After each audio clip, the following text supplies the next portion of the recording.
What? When a murid looks at himself, he is remembering, or if he has forgotten death, what are the signs? What are the signs if you're remembering death, and what are the signs that you've forgotten about death? For a murid.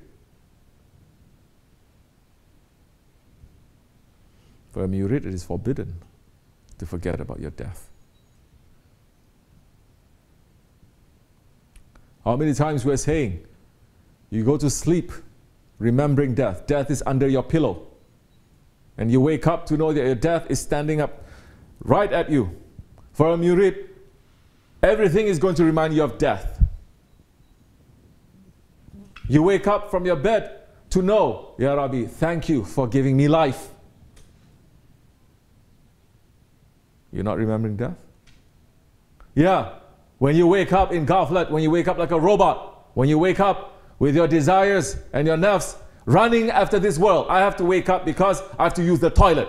I have to wake up because I have to eat. I have to wake up because I have my job. You're not waking up remembering your shahadat, remembering your Lord. That is so difficult? It's not difficult. It is stubbornness. It is ghaflat. It is heedlessness. One thing that you can do, maybe this world is going to take over. You have your job to do and everything. You cannot consciously remember death. But that time, everything will remind you of death, especially if you're a doctor. Allah. How can you not remember? Does it mean that you're going to remember, oh, you sit down, you become depressed, and you have to... No, it doesn't mean that too. You understand? It can go.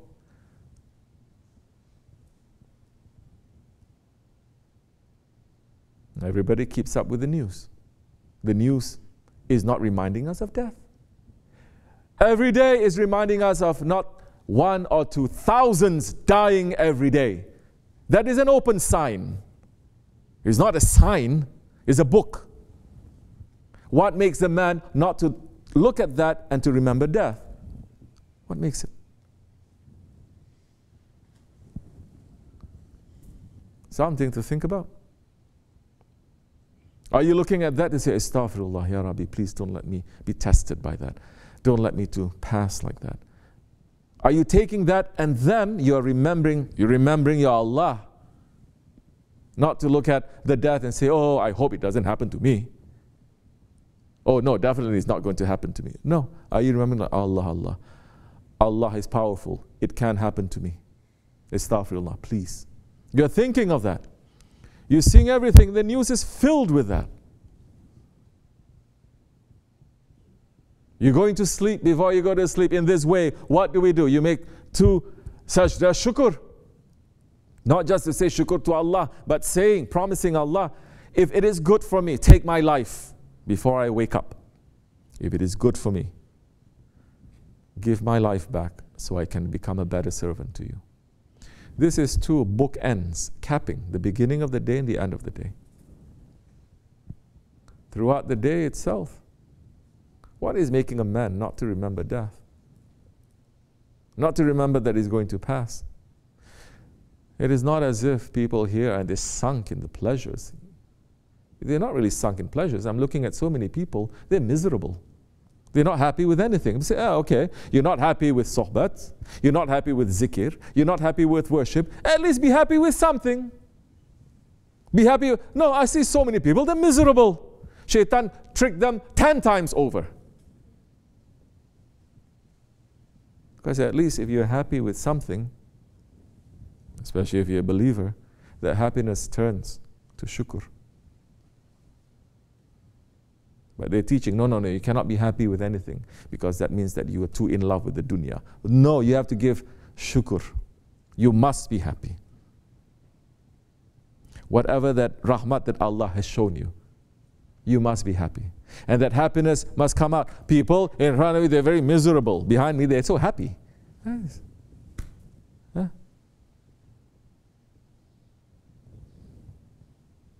Because they equate now. To be religious means to be miserable. To be pious means miserable. Like that. Huh? Who remembers death the most? Holy Prophet ﷺ. And he is the one who smiles the most. Smiling. Why? Men not smiling. Women these days are even more. I look at them, I want to throw up. And you're supposed to be the ones that Allah is saying they have created the woman so that the men can find rest. Not just the dunya, the akhirat too. To become paradise. Paradise became paradise because of when Hawa Anna was created. Look, like this. What is that? Yeah. That's why you find the old timers, old grandmothers, they're smiling. They have nothing to, they just smile. You look at them, you want to smile. So we lost this.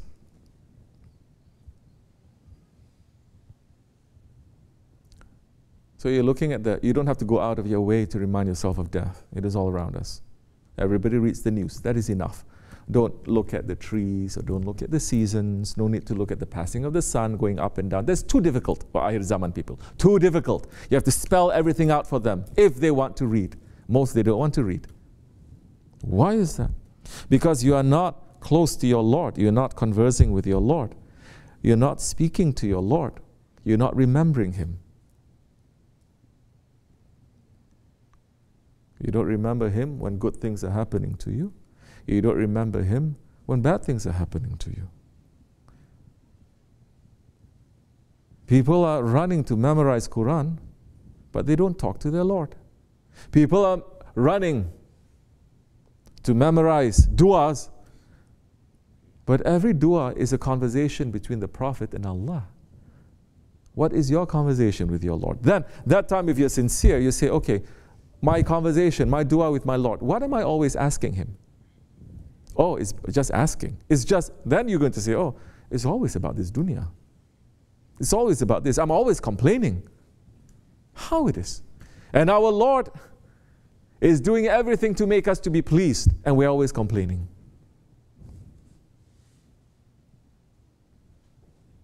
If you're not complaining, you're going to be happy. You look at something, you're going to say, Subhanallah, thank you.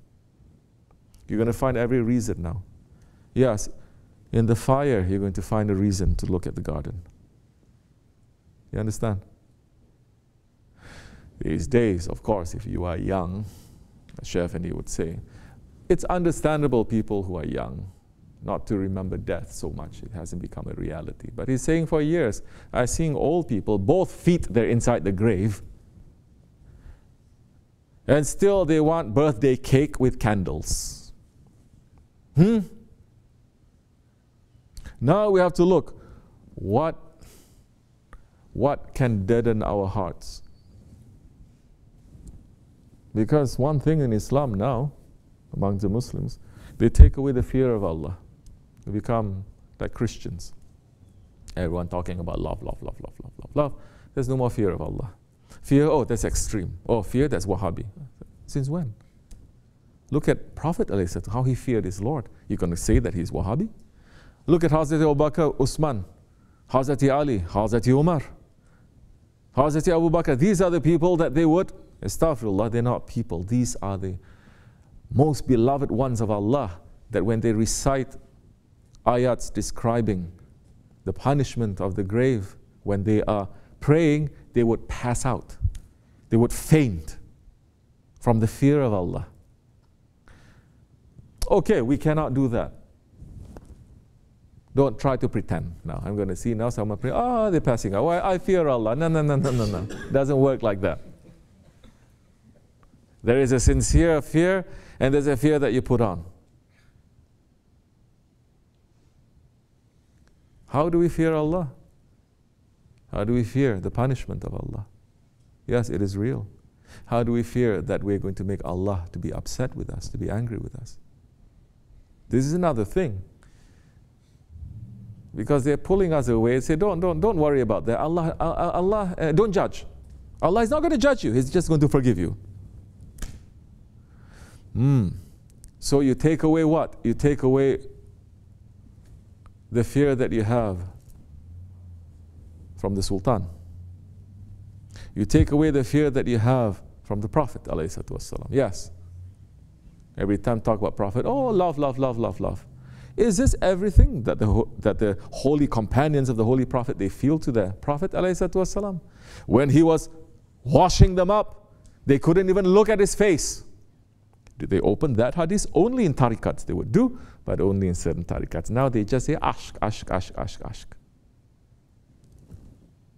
There were certain sahabis, they don't even know. If you ask them, Shaykh Efendi is saying, they couldn't even describe how the Prophet ﷺ looked, because they were so in fear of him and they looked down. They never see him, they never look at him. You understand? So you take away the fear of the Prophet ﷺ, his awe, his greatness. You take it away. It's just like one of us. You become worse than Wahhabis. It's just like one of us. Those who are called Ahli Sunnah become worse than Wahhabis. It's just like one of us. Those who are calling themselves Ahli Sufi. You take away that, the greatness of the Prophet. You take away the Khilafat, the greatness of the ones who's representing the Prophet. You take away the greatness of the Awliya Allah and the Shaykhs. You take that away. A Shaykh is what? They just play Qawwali 24 hours, or just smile and give candy and just recite something and grant your du'as like that, just like Santa Claus. You take away the fear that people have with their parents. Everything in authority, there's no more. There's no more greatness now. You take away all of that. How are you going to have faith? How are you going to have faith and the belief that something is going to happen to you? And those who are running to have that fear, now, because there's no proper channel for that, one day they're going to go to one extreme, another day they're going to go to another extreme. One day they're going to fear Allah so much, they're going to be locked, they don't know what to do with it. Next day they're going to not have any fear in Allah, they're going to start cursing at Allah and His Prophet, correct or no? Now, having a guide now, it is important. These days especially we need. These days especially we need. Because in the old days, you have that respect, that shame, that fear at every level. Huh? You don't dare to say anything against your mother or against your father. You don't dare to say anything against your own teacher. If your father, your mother knows you say something against your teacher, they will punish you first. They are taught to kiss the hand. The respect, to put your head down and to kiss. A different form of sajda. But they say, no, don't kiss. Don't kiss the hand. It's shirk. It's bid'ah. If I'm thinking millions, they lost this tradition. And I'm shocked and surprised because it is alive in certain parts of the world. It's not alive. Now I'm shocked and surprised. I'm here. People, and we have a lot of people from Pakistan following us. And we say, do you have this tradition, kissing the hand? No. Your parents' hand? No. Why? Yes? Okay, I can understand. I don't understand, but maybe I can say, okay, some Pakistanis, a lot actually, they don't like to have cats at home. They don't like animals. I say, at least have cat, bre. Cat is sunnat, you understand? You call yourself the second Medina and there's no cats? It's not allowed to have 3 cats. Oh, no. Okay, at least now kiss hand. Kiss your father, your mother, say you have to kiss. Your teacher's hand, you have to kiss. These 3, no? Your Hoja's hand, you have to kiss. Then that is going to teach you to respect. Keep quiet. They don't have that too. It's finished. Allah. But we have to know. Allah is still the ruler. Don't think this world has fallen into Jababira for 100 years. It's going to stay like this.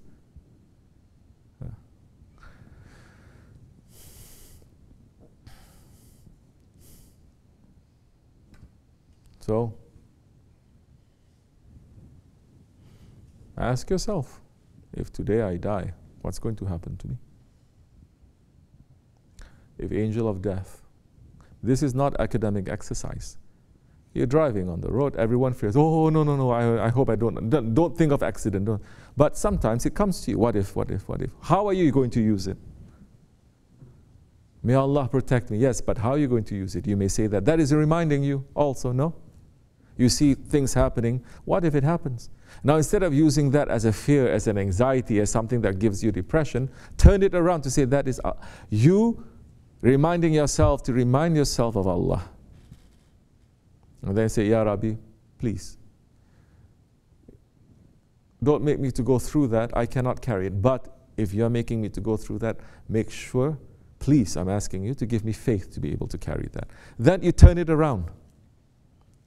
You make that anxiety to be a way to get closer to your Lord, to give your Lord more, for your Lord to give you more what? Satisfaction, sukun, peace. Although so many things are turning upside down, you have more peace because you're not living in fear of what's going to happen to you. You're living in fear of what Allah, how He's looking at you. You understand? What do you love? Are you saying to yourself, one day this love is going to be taken away from me? One day this love is going to change. This is not philosophy, this is reality. Then how am I going to do that? Maybe first stage you're going to have fear. Second stage you have different. It has to be different. It has to be different.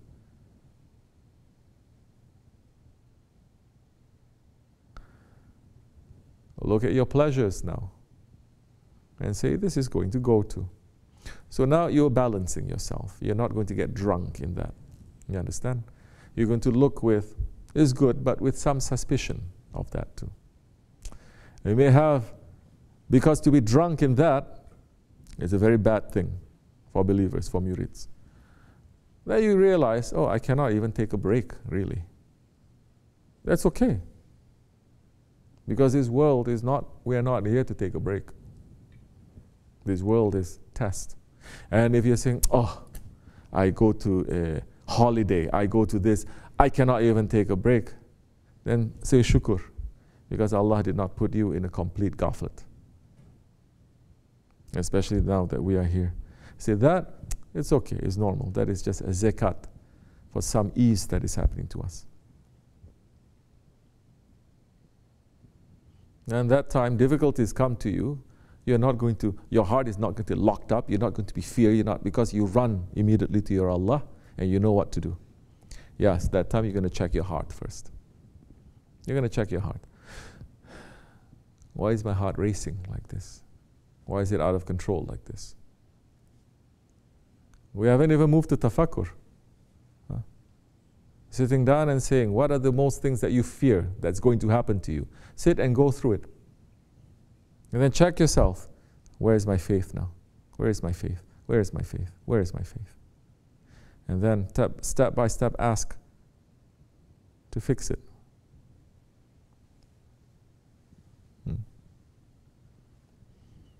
When our biggest fear as murids is that our Shaykh is going to pass before we pass. That was our biggest fear. And he did talk about it. And he says, this is a reality. I still remember it's inside the small masjid. And he was talking something. And certain things you say we don't even want to think. But we must think, because that is real.